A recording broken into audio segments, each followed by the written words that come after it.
Each year in the United States, thousands of major crimes go unsolved. When the case has gone cold and police have nowhere to turn, they seek assistance from the public. This is a program dedicated to solving these cases. This is Crime Stoppers Case Files. Every year, crimes go unsolved here in Southern California. Loved ones are left waiting. I'm Benedict, and as a news reporter, I've covered countless crimes, countless homicides, and I know that sometimes the victims of these crimes are forgotten almost as quickly as the headlines fade. So tonight on Crime Stoppers Case Files, we take another look at the crimes still lingering unsolved in our community. Let's get right to work. It's June 5th, 2011. 28-year-old Ivan Anders was at an East Los Angeles party with a date. Moments later, he was in the street, dying. He was stabbed to death, and his family needs answers. Here is his story. Well, I'm the oldest brother out of four, all boys. He always was the youngest brother, so he had to end up negotiating a lot because he wasn't the strongest, he wasn't the biggest. He was always a happy kid. You will see him walking in the house, dancing, singing. Whenever we will get in trouble or I will get in trouble, he always will put himself first and say, I did it. He will always take the blame for it. Fue un muchacho muy apegado a la Biblia, recogió muchachos en la calle en México. In his late teens, he actually decided that he wanted to help people in need. He will preach the word of God to little kids so they can do the first communion. He actually was going to become a missionary. He was going to go to Haiti. Unfortunately, at the time, there was some family problems with my parents. So he turned down the offer at the last minute. He said, I'm not going. He decided that his purpose was to be next to his mom and watch for her. He wanted to take care of her instead of helping others because he felt that my mom needed it the most. He was really, really, really wise. And I'm pretty sure his plans in the future he had, it was helping the family. He will never think of himself. He will always think about how can I help my family be better. I was always proud of him. I was really proud because he will always take care of my mom. He will do everything to make my mom happy. Me llevaba a comer, me compraba ropa, me llevaba al mall. Todas las noches, al acostarme iba y me daba un beso en la frente y decía, madre chula, mi chula, me decía, mi chula. Era una persona entregada a Dios, a todas las personas las amaba. Every person that he met fell in love with him. I never met someone that said, I dislike him. He was a very pacifist person. He was not aggressive, not a fighter, to the extreme that he actually had never even been in a fist fight in his entire life. To me, at least, shows the type of person that he was.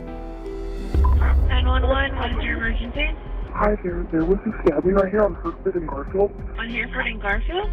How long ago did it happen? It just happened right now. Okay, the guys that stabbed him, are they still there? I think they ran off. Did you see the guys that stabbed him? I didn't see anyone. I just got back from a club right now. Okay, we already have units on their way. On June 5th, 2011, our victim in this case, Ivan Anders, was at a party in the 1400 block of Garfield Avenue in the city of LA. He went there with some friends and ultimately met a date at the party. The party was a group of people pretty much went to Shear High School in the city of Montebello. Our victim was invited to the party. We have reason to believe that our suspect, who was described as a Cholo type individual, crashed the party. He did not know anybody there. He solicited a couple females that were walking into the party to get him in. They refused, however, he was able to sneak into the party. While at the party, Ivan Anders' date started dancing with our suspect. While the suspect was dancing, the suspect started groping on her, which the victim found offensive. They got into a verbal altercation. which was separated by several people. The suspect left the location and returned armed with a knife. He then stabbed the victim in the abdomen. Victim collapsed, and he ultimately died from his injuries. After the victim was stabbed, the suspect ran westbound down the street. He was chased by numerous partygoers. They threw glass bottles at him while chasing him. The suspect ditched the knife underneath the parked car while fleeing. That's when he got into a blue Honda four-door Civic, and he fled at a high rate of speed, ultimately going southbound on Garfield Avenue. I just couldn't believe it. I was in shock for, a couple of hours. Pero un hijo, no hay palabras, porque no hay palabras para decir, no tengo a mi hijo. Es como si yo fuera un árbol, mi familia era un árbol, y se me hubiera cortado la rama más grande. Me hace tanta falta que no hay nombre. We'll be right back with more on the tragic death of Ivan Anders.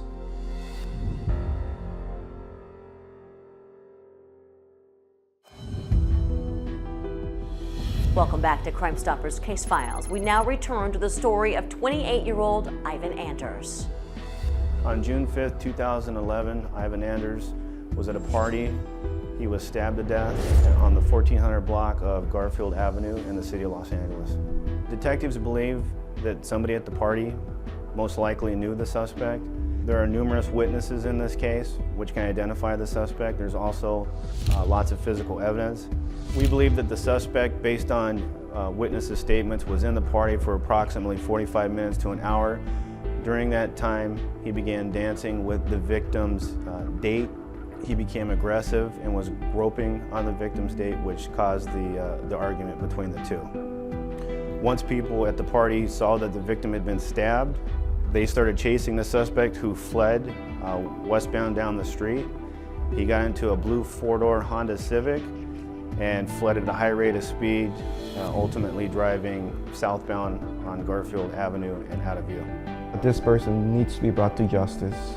He has no regard for human life whatsoever. You will help a lot of families, because you never know what this person can be doing to other families. We cannot be just the only victims. Y como me hace falta mi Iván, es una cosa que no se puede aceptar. Ya hace un año que pasó esto y yo no puedo. Yo le pido por favor a las personas que puedan o que sepan algo, que tal vez no han sabido del dolor de una madre perder a un hijo, un hermano, un amigo. Es lo más duro que se puede pasar. What detectives need is the identity of the suspect. The suspect's described as a male Hispanic, approximately 5'6" to 5'8", 180 pounds, 20 to 25 years old. Described as stocky, with a mole next to his left eye or cheek area, shaved head, light complected. While at the party, he was wearing a Dodgers jacket. While dancing, he stripped down to a gray tank top and dark pants.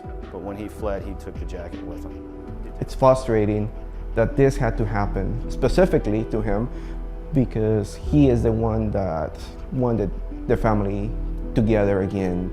Every time we would talk, he says, I want the family the way we used to. I'm going to do something to bring the family back together. I don't know what I'm going to do yet, but I'm going to do something that's going to bring us all together again. He actually delivered on his promise. He said he was going to do something to bring us back together. Whether he intended it to be this way or not, he actually succeeded. I just wish he was here to see it too.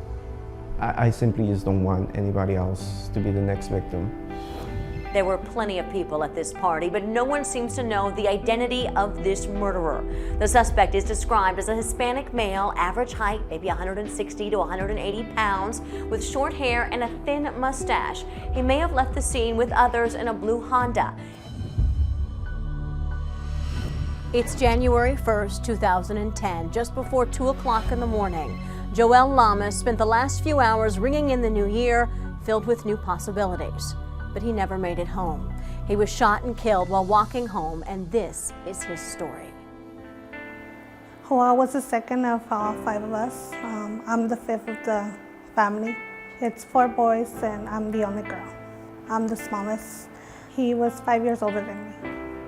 Joao was a very quiet boy. He was always playing by himself and he liked playing with animals. Muy animalero, le gustaban los kiris, los animales. Como 3 kiris me llevaba a la casa a escondidas.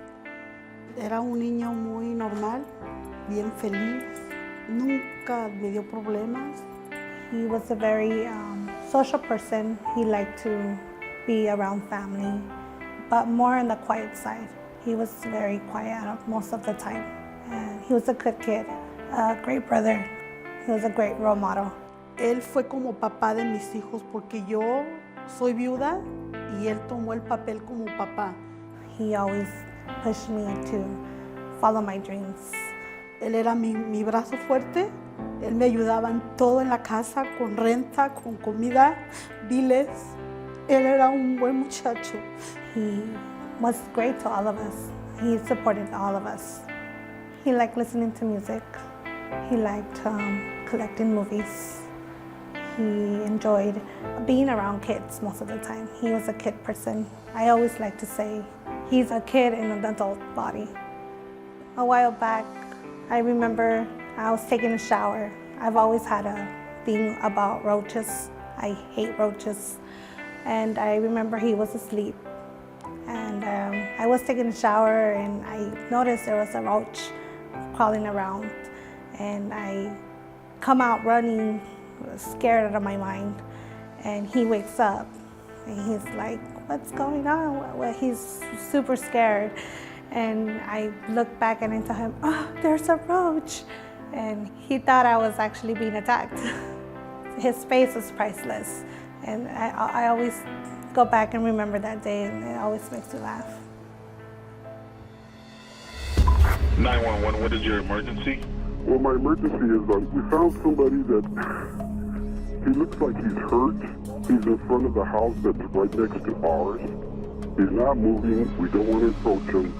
I think a sheriff and an ambulance needs to get down here right away. On January 1st, 2010, the early morning hours, my partner and I were called out to the 7600 block of Kelton View Avenue in the city of Pico Rivera in regards to a male who was found shot laying on the sidewalk in front of a residence.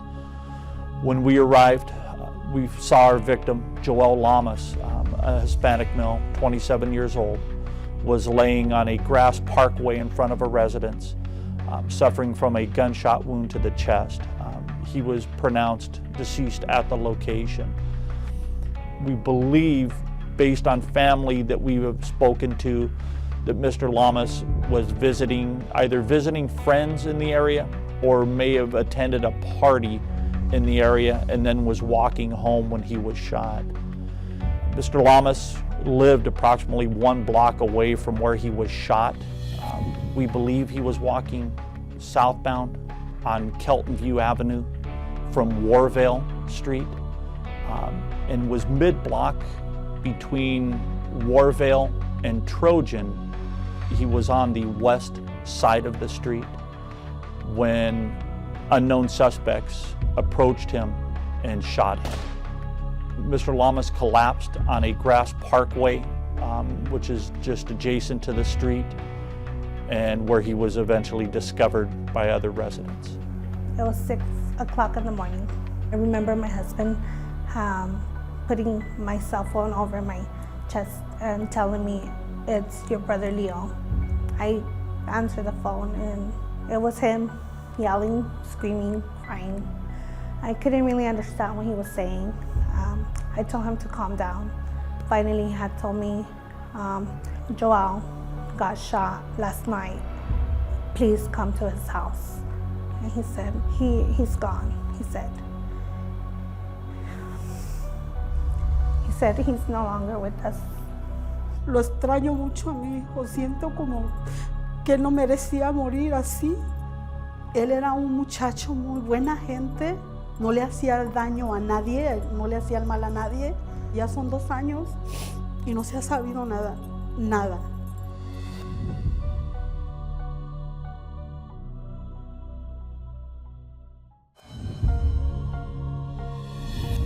Welcome back. It was the early morning of New Year's Day 2010. Joel Lamas was murdered walking home from a party. We now return to his story. We found very few witnesses in the area. Some witnesses report hearing what sounded prior to midnight, which would have been on New Year's Eve, report hearing fireworks, possibly gunshots, coming from the area on Kelton View where Mr. Lamas was found. Those same witnesses also report seeing 2 to 3 youthful-looking Hispanic males running from the area after they heard what they thought were fireworks or gunshots. Mr. Lamas, we believe, may have been shot sometime around that time, but was not discovered till approximately 1:50 in the morning. When some neighbors returned home from a family party, they found Mr. Lamas laying on the sidewalk. They went and checked on him, saw he was bleeding, and called 911. And paramedics responded, found him, and pronounced him dead at the location. Our background on Mr. Lamas showed that he was well-liked within the neighborhood. The home he lived in, about a block away from where he was shot, he owned. He would commonly host parties at his home and allow local bands to play at his home to try and get them exposure within the music industry. Mr. Lamas had no enemies that we're aware of, and at this point in time, we have no reason of why Mr. Lamas was shot and killed. My brother didn't deserve to die that way. We want to tell him and ask him why. Yo como mamá, yo ya no soy la misma. Yo no tengo navidades, cumpleaños. A mí me cambió la vida por completo. Yo ya no soy la misma. Yo ya no soy la misma como mamá.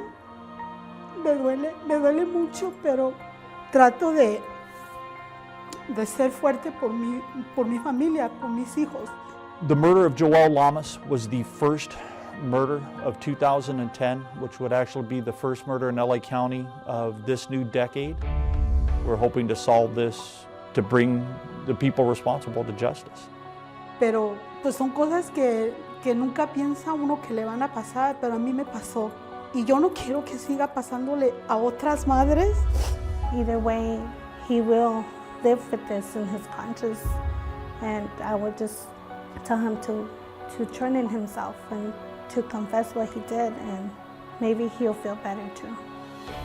Joel Lamas was a well-known and well-liked man in his community, a hard worker who owned his own home and was looking forward to a new year, but he didn't live to see it.